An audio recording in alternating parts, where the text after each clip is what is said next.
contemplated by Article 370, but is rather intended to enhance constitutional integration between the Union and the state of Jammu and Kashmir.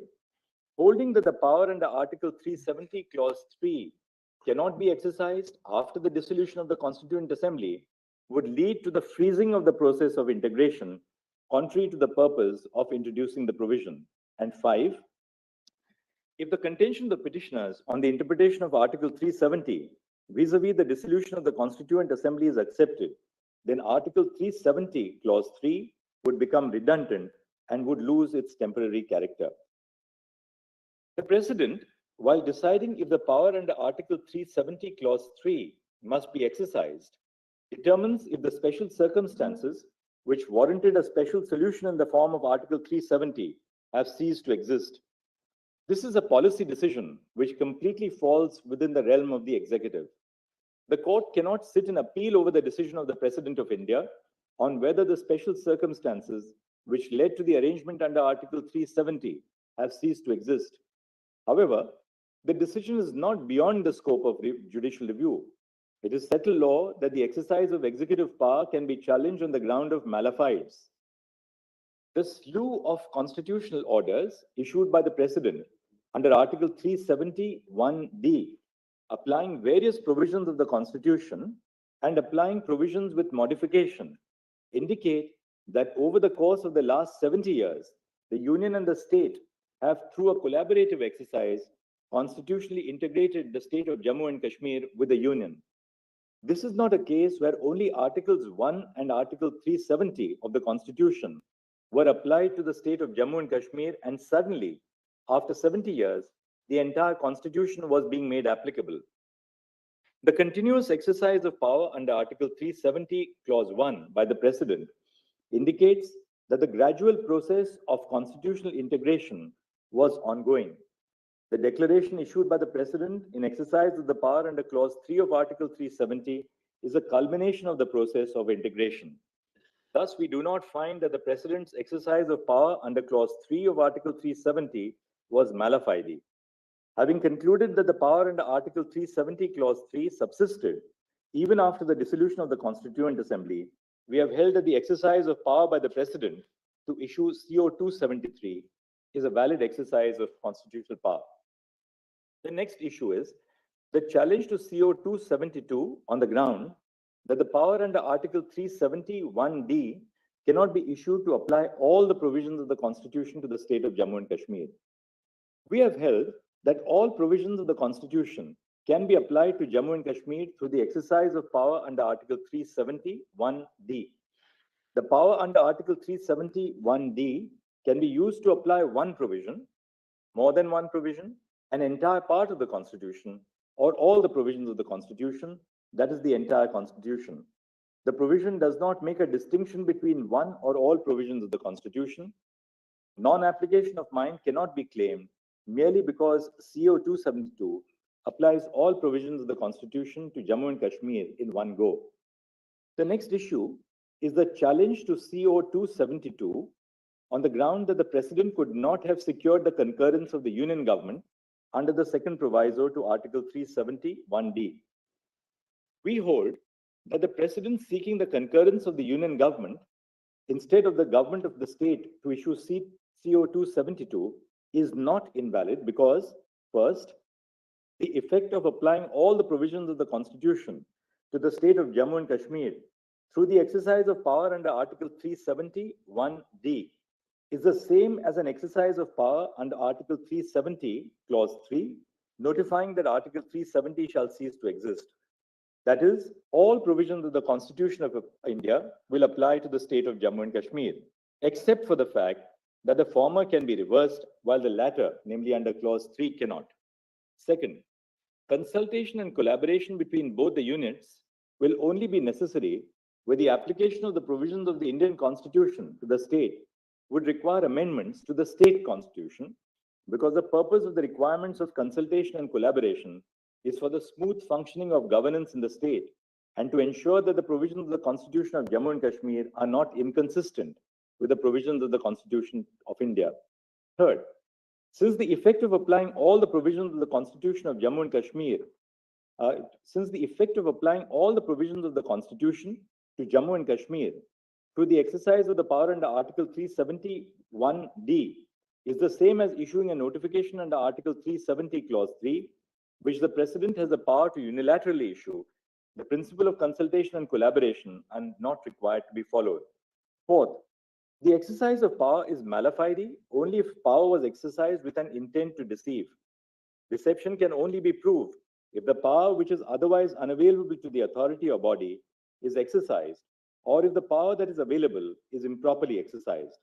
Since the concurrence of the state government was not required for the exercise of power under Article 370(1)(d) to apply all provisions of the Constitution to the state, the President securing the concurrence of the Union of India on behalf of the state government is not mala fide. The next issue is the challenge to CO 272 on the ground that it is ultra vires Article 371D because it modifies Article 370. We have held that the modification by CO 272 to Article 367 as it applies to Jammu and Kashmir had the effect of amending Article 370 and is thus ultra vires Article 370(1)(d). We have reached this conclusion for the following reasons. First, recourse must be had to the procedure contemplated by Article 370, Clause 3, if Article 370 is to cease to operate or is to be amended or modified in its application to the state of Jammu and Kashmir. No other procedure may be utilized to amend Article 370. Second, the rule of interpretation that a power under a statute must be exercised in accordance with the provisions of that statute and in no other manner is undoubtedly applicable to the Constitution. Third, from precedent, including Shankari Prasad Singh, Sajjan Singh, Quixote Holohan, and Rajendra Shah, it emerges that the following aspects are of significance when assessing whether a change has been made to a provision of the Constitution. One, a change may be either in terms of or in its effect. Two, a change can be said to have been made even if the language of the concerned provision is not directly amended by adding, subtracting, or modifying the language. This is a change in effect.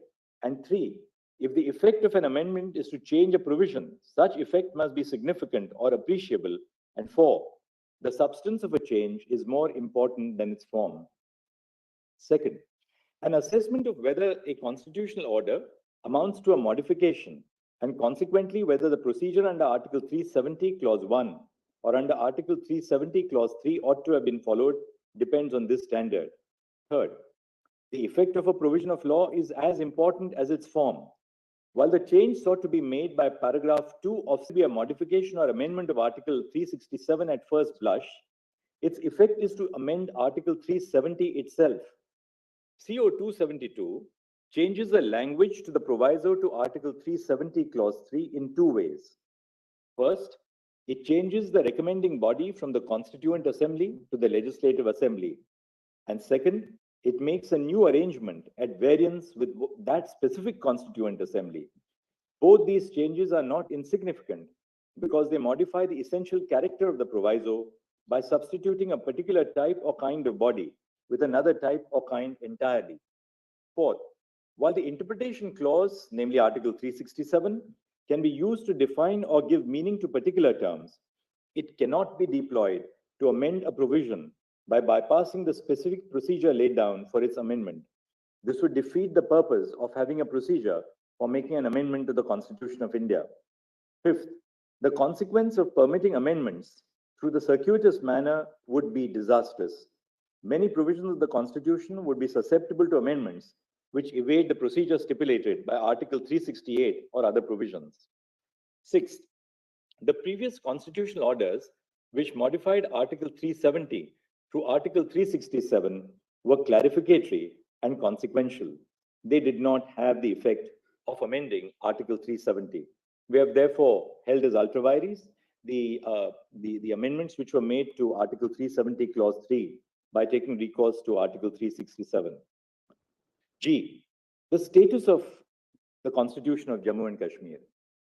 The gaps left by the non-application of some parts of the Constitution of India were filled by the Constitution of the state.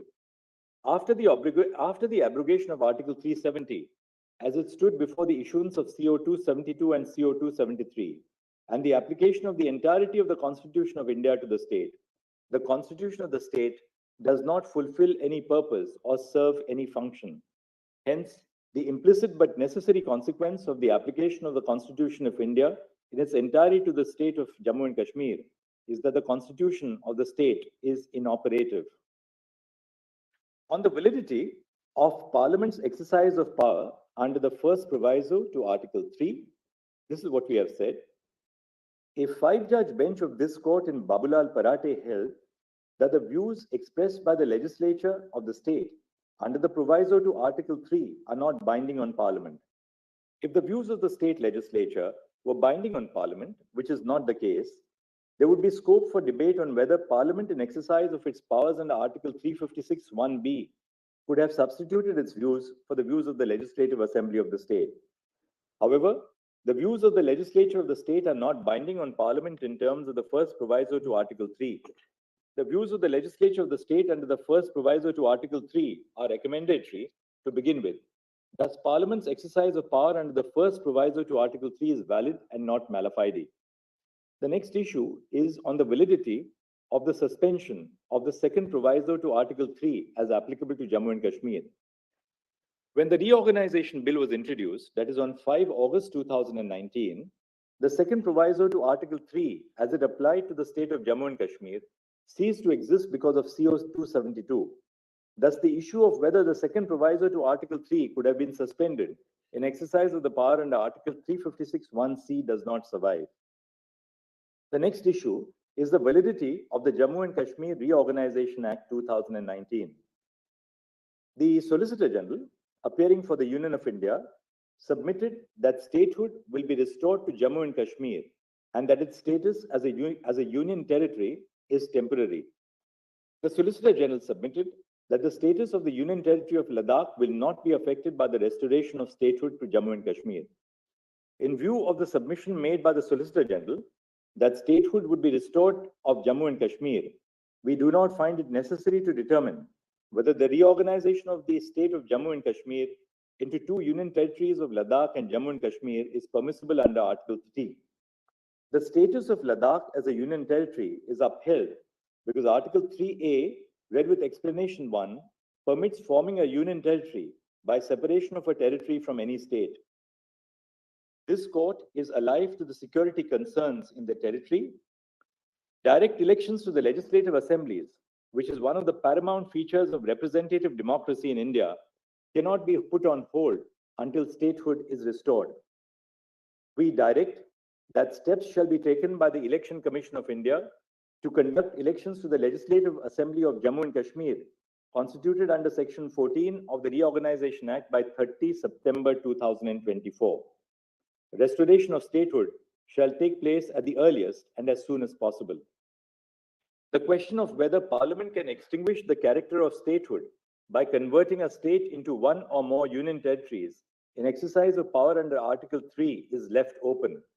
In an appropriate case, this court must construe the scope of powers under Article 3 in light of the necessary effect of converting a state into union territories, which is that autonomy would be diminished, the historical context for the creation of federating units, and its impact on the principles of federalism and representative democracy.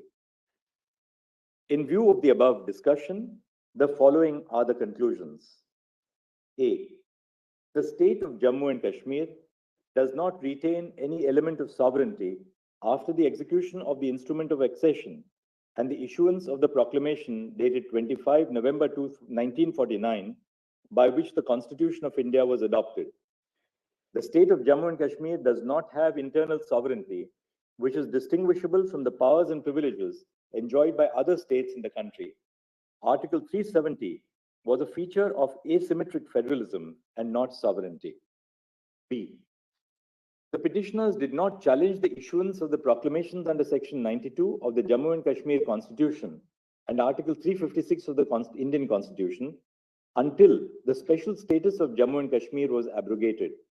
The challenge to the proclamations does not merit adjudication because the principal challenge is to the actions which were taken after the proclamation was issued. C. The exercise of power by the President after the proclamation under Article 356 is issued is subject to judicial review.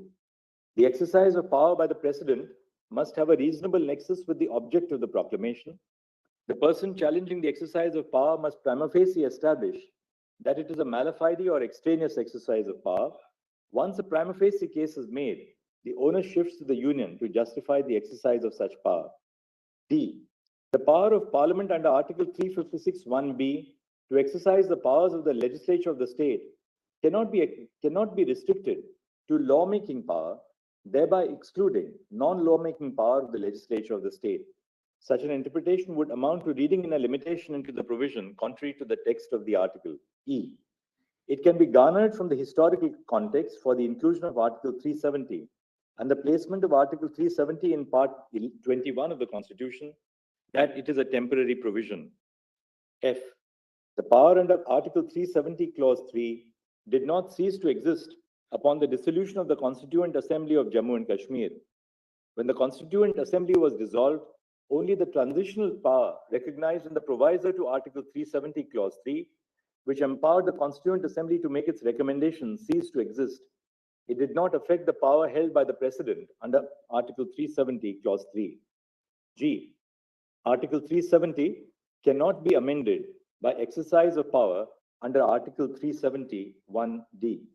Recourse must have been taken to the procedure contemplated by Article 370, Clause 3, if Article 370 is to cease to operate or is to be amended or modified in its application to the state of Jammu and Kashmir.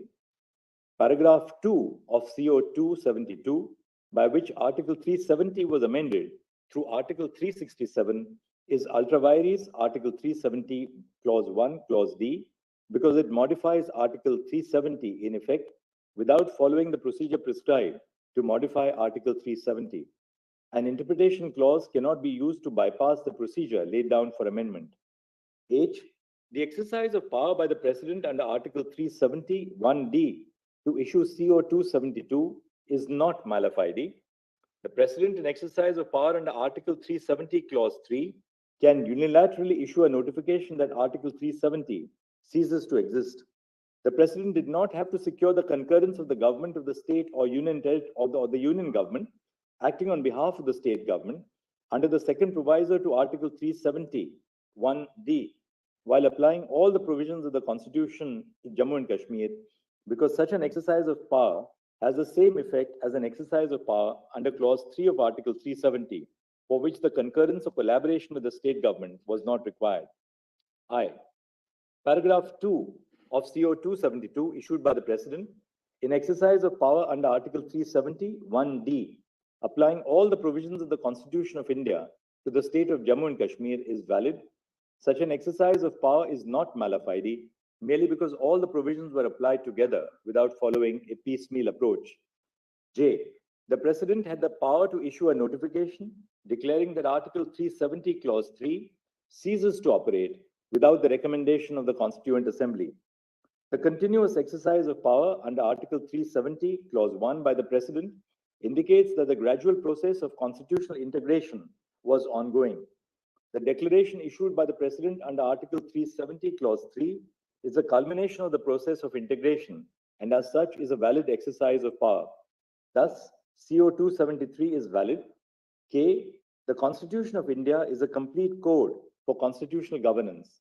Following the application of the Constitution of India in its entirety to the state of Jammu and Kashmir by CO 273, the Constitution of the state of Jammu and Kashmir is inoperative and is declared to have become redundant. L. The views of the legislature of the state under the first proviso to Article 3 are recommendatory. Thus, Parliament's exercise of power under the first proviso to Article 3 under the proclamation was valid and not mala fide. M. The Solicitor General stated that the statehood of Jammu and Kashmir will be restored, except for the carving out of the Union Territory of Ladakh. In view of the statement, we do not find it necessary to determine whether the reorganization of the state of Jammu and Kashmir into two Union Territories of Ladakh and Jammu and Kashmir is permissible under Article 3. However, we uphold the validity of the decision to carve out the Union Territory of Ladakh in view of Article 3A, read with Explanation 1, which permits forming a Union Territory by separation of a territory from any state. And we direct that steps shall be taken by the Election Commission of India to conduct elections to the Legislative Assembly of Jammu and Kashmir, constituted under Section 14 of the Reorganization Act by 30 September 2024. Restoration of statehood shall take place at the earliest and as soon as possible.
So I begin from a different way from the history of Kashmir, traced out the history of Kashmir relying on the contextual text of Rajtarangni and Bamzai's on culture and political history of Kashmir.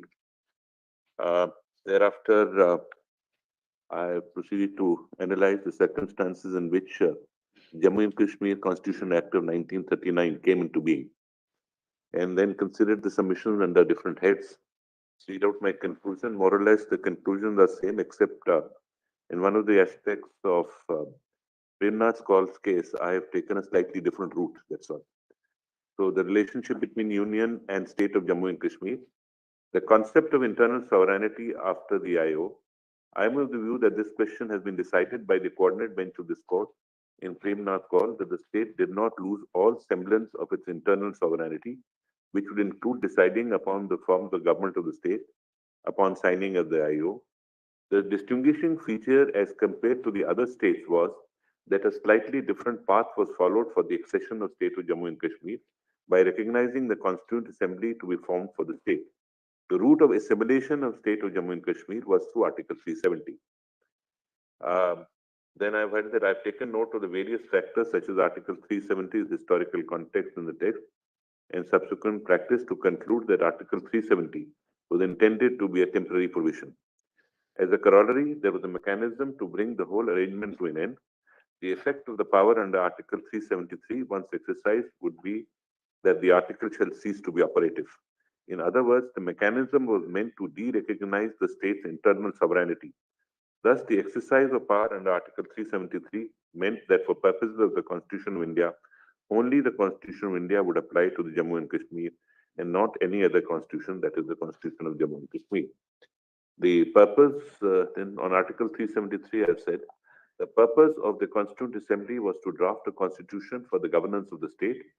On the other hand, the purpose of Article 370, as noted above, was to slowly bring Jammu and Kashmir on par with the states in India.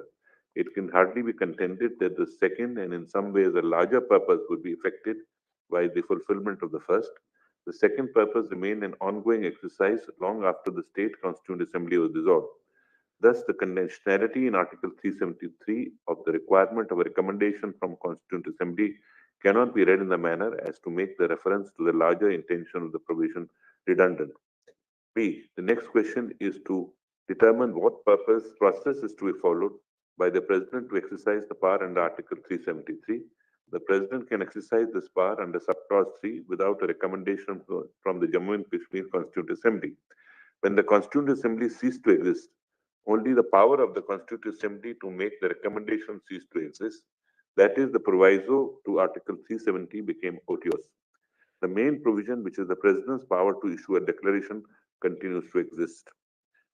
C. Now coming to the impugned action, first the amendment of Article 373 through the route of Article 367 was invalid. When a methodology has been provided, that methodology would have to be followed and an amendment through the back door would be impossible. D. Concurrence with the government of the state was not necessary to apply all provisions of the Constitution of India to the state. Although Article 371D requires concurrence with government of the state, in this case, the governor of the state had dissolved the Legislative Assembly of the state. There were no council of ministers, and the president had reduced to himself all functions of the government of the state under the 2018 proclamation as extended. Then on the exercise of power under Article 356 were permissible while issuing COs 272 and 273. Article 356 can be imposed once the Legislative Assembly has been dissolved, particularly since Section 92 of the Jammu and Kashmir Constitution limited the governor's role to 6 months without any scope to extend. This imposition was predicated on the failure of the constitutional machinery, which really took place prior to the government's rules. Then B, Article 356 permits the president to make irreversible changes. Both Savan J and Reddy J and S.R. Momai recognized that irreversible actions in this case, the de-operationalization of Article 370 is permitted if the proclamation had been approved by the Parliament prior to such irreversible action. C, the President reserves both legislative and non-legislative powers after the proclamation of emergency. Though Article 356 is continuance of Article 356, the former does not stipulate any bar or restriction on the Union Parliament or the President to exercise non-legislative power of the state legislature.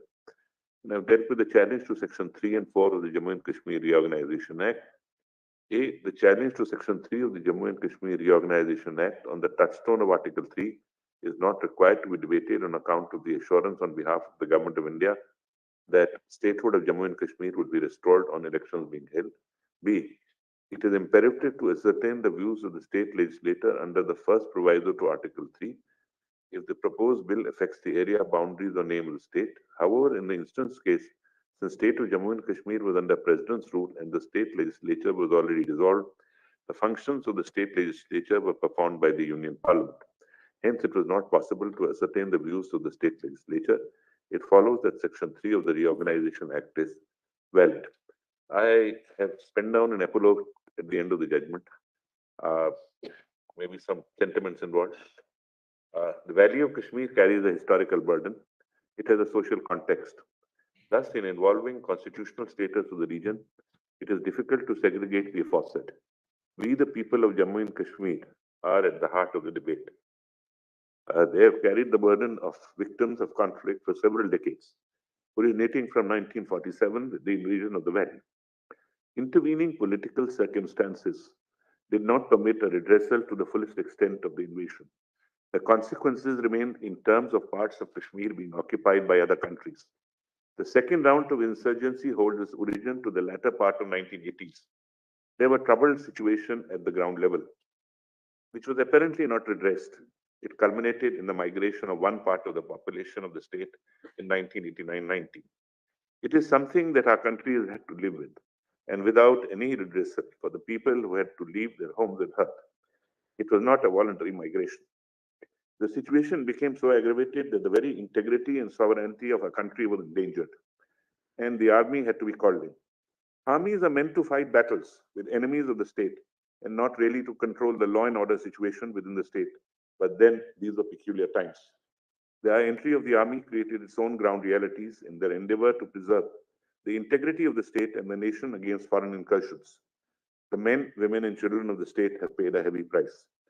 During my travels home over the years, I have absorbed that the social fabric waning and the consequences of intergenerational trauma on the already fractured society. I cannot help but feel anguished of what the people of the region have experienced, and I am constrained to write this epilogue. In order to move forward, the wounds need healing. What is at stake is not simply preventing the recurrence of injustice, but the burden of restoring the region's social fabric to what it historically has been based: coexistence, tolerance, and mutual respect. It is worth noting that even the partition of India in 1947 did not impair Jammu and Kashmir communal and social harmony. In this context, Mahatma Gandhi is famously quoted to have said that Kashmir was a ray of hope for humanity. The first step towards this is to achieve a collective understanding of the human rights violations perpetuated both by state and non-state actors against the people of this region. There have been numerous reports documenting these incidents over the years. Yet, what is lacking is a commonly accepted narrative of what has happened, or in other words, a collective telling of the truth. Internationally, the right of victims of human rights violation and the truth is an end itself. It encompasses a structural investigation of the events and social political structures that led to the atrocity, the particular circumstances of individual suffering, and an authoritative reporting of the results of the investigation.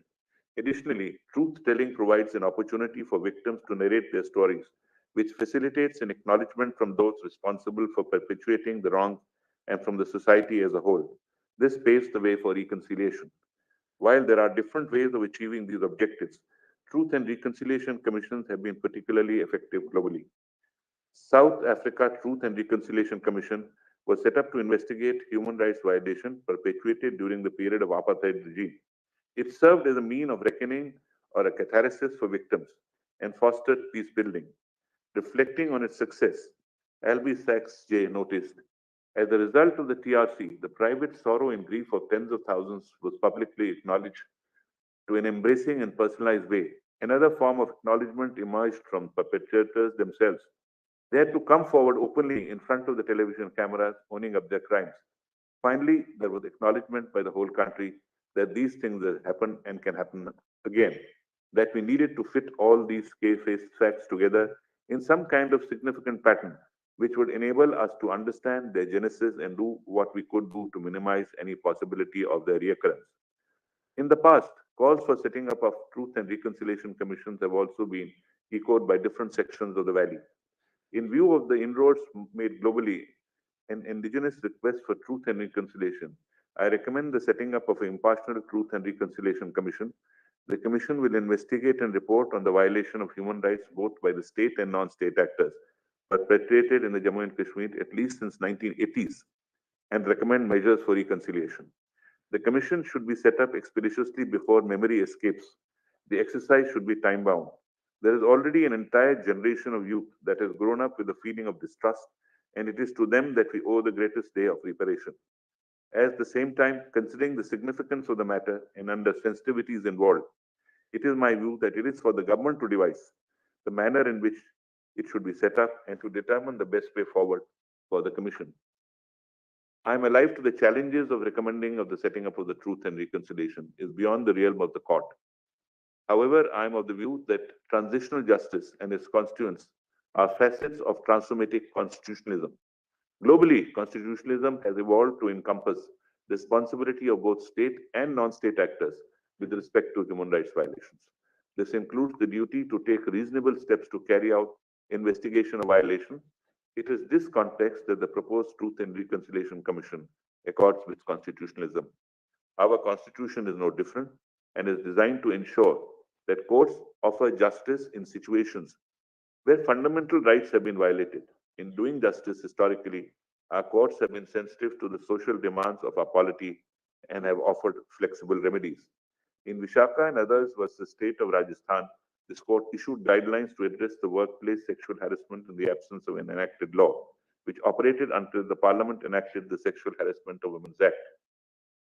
As a word of caution, the commission, once constituted, should not turn into a criminal court and must instead follow a humanized and a personalized process, enabling people to share what they have been through uninhibitedly. It should be based on a dialogue, allowing for different viewpoints and inputs from all sides. In this context of South Africa's Truth and Reconciliation Commissions, Albie Sachs observed, judges do not cry. Archbishop Tutu cried. It was not a court of law in the sense of an austere institution making a highly formalized finding. It was an intensely human and personalized body there to hear in an appropriately dignified setting up what people had been through. There were comforters sitting next to the witnesses. In a court of law, no one is there to help the witness, to pat the shoulder or provide water or tissues when the person weeps.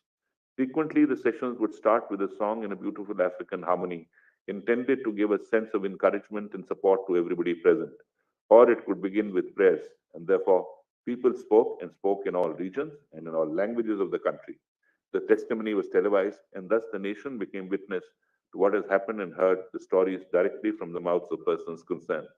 Those who spoke were not complainants in court, denouncing accused persons in the dock, nor were the litigants demanding damages for themselves, so that the greater the loss, the greater the sum would be received. Taking a leaf out of the South African book, The Principle of Ubuntu, or The Art of Humanity and Inclusiveness should be central to the process. This will facilitate a reparative approach that enables forgiveness for the wounds of the past and forms the basis of achieving a shared national identity. Needless to say, the Commission is only one of the many avenues towards the goal of systematic reforms.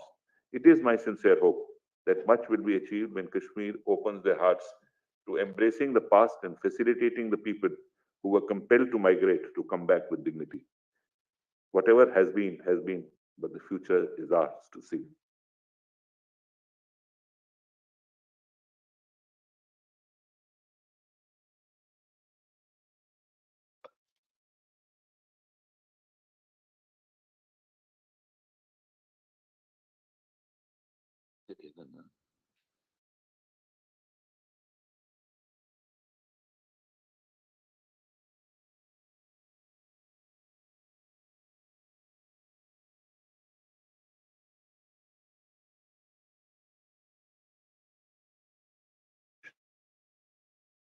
A judgment is a decision which gives reasons to arrive at and reach a conclusion. By that stretch, my order is not a judgment. We have only two judgments. Both judgments are in seriatim, and seriatim and uniformly agree that Article 370 of the Constitution of India was a feature of asymmetric federalism and not sovereignty.